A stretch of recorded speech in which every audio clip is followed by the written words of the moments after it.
"You're toast," Dion commented as soon as he finished reading the article, which turned out to be the reason everyone was staring.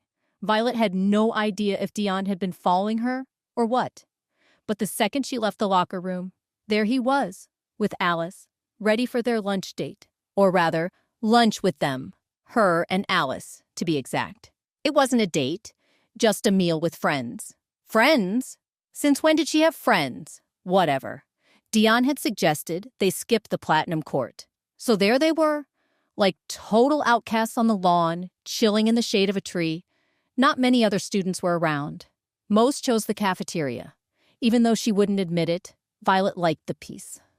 The few students nearby were either chatting or on their phones and didn't seem to notice her, which was fine by Violet, since that's exactly why she'd agreed to avoid the cafeteria.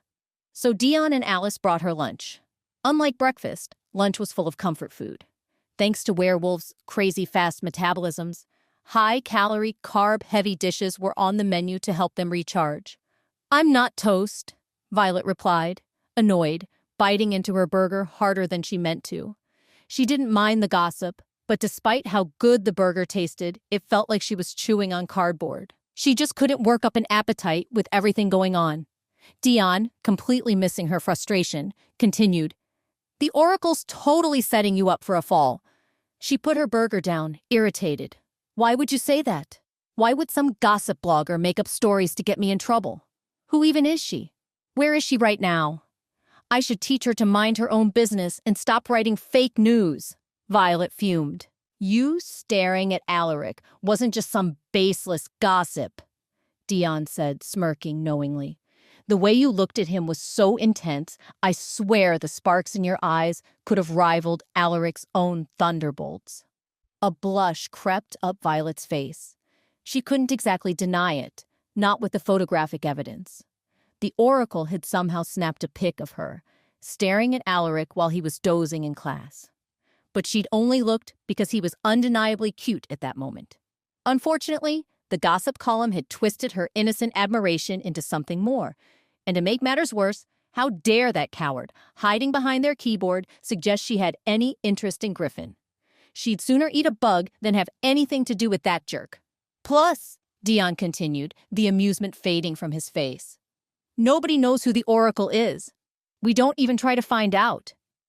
Why assume the Oracle is a her? Could be a him, for all you know," Violet interrupted. "The tone of the articles, it's feminine, like gossip between girls. So we assume it's a she," Dion replied. "Could be a disguise, a trick to throw people off their trail if anyone tries to find them," Violet reasoned. "Whether the Oracle is a he or a she, the point is, no one searches for the Oracle. The Oracle finds you. They're a collector of information, meaning they probably have secrets on everyone here. Dangerous enemy or powerful ally depends on which side you want them on," Dion explained. Violet snorted. "They don't scare me. I don't have secrets." Dion frowned. "Don't push your luck. The Oracle has sources everywhere.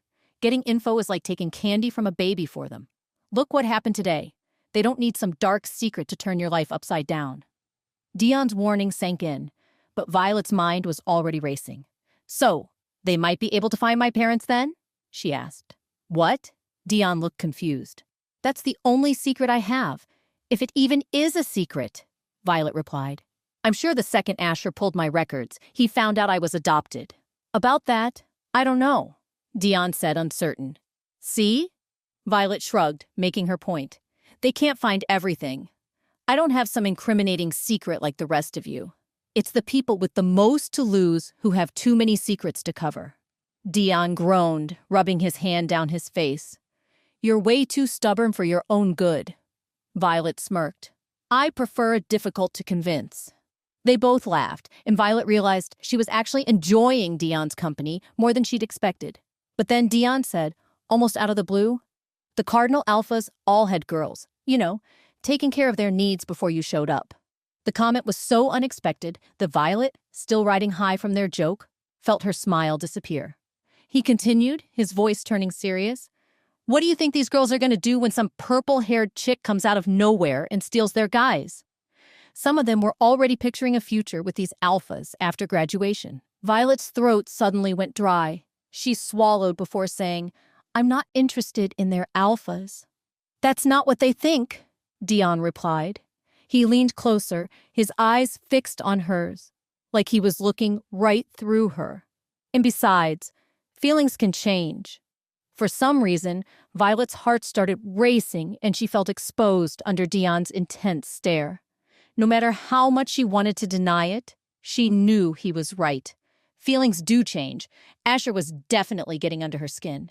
She still hated Griffin, but she couldn't help but wonder about his wolf side. And then there was Alaric, whom she just might have a little crush on. Crap. This was getting messy. Desperate for a distraction, Violet's eyes landed on Alice. It was weird for Alice, usually a total chatterbox, to be so quiet. And from the looks of it, she was furiously texting on her phone. Without warning, Violet snatched the phone from Alice's hands. Alice's eyes went wide with shock. "No, don't, Violet. Don't look at the comments," she yelled, panicked. But that's exactly what Violet did. And from the looks of things, it seemed that Alice had been using a fake account to defend her under the Oracle's post. Instantly, Violet's stomach dropped. If Alice was using fake accounts who knew how many to post nice things about her, then the situation was way worse than she'd thought. With a sinking feeling, Violet took a deep breath and clicked on the comment section, bracing herself. "Lunar Queen, here we go again with another human trying to play in the big leagues. Stay in your lane, Violet." "Wolfie? Lily, did someone say Alaric and staring? Okay, but honestly, who wouldn't? The Lightning Prince is a total hottie." "Moonlit Maven. Top 20 on day 1? That's insane. She must be cheating." "Asher. Fan for life. Don't touch my man, Violet. He's already taken by me." "Fangirl Central. Not Violet stealing the spotlight. And the boys all at once. Total player. Luna Queen. Savannah will always be our queen. This Violet storm will blow over. Wolf Pack.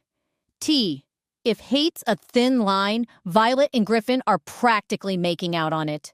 Violet's fingers tightened around the phone as she scrolled through the comments, her pulse hammering in her ears.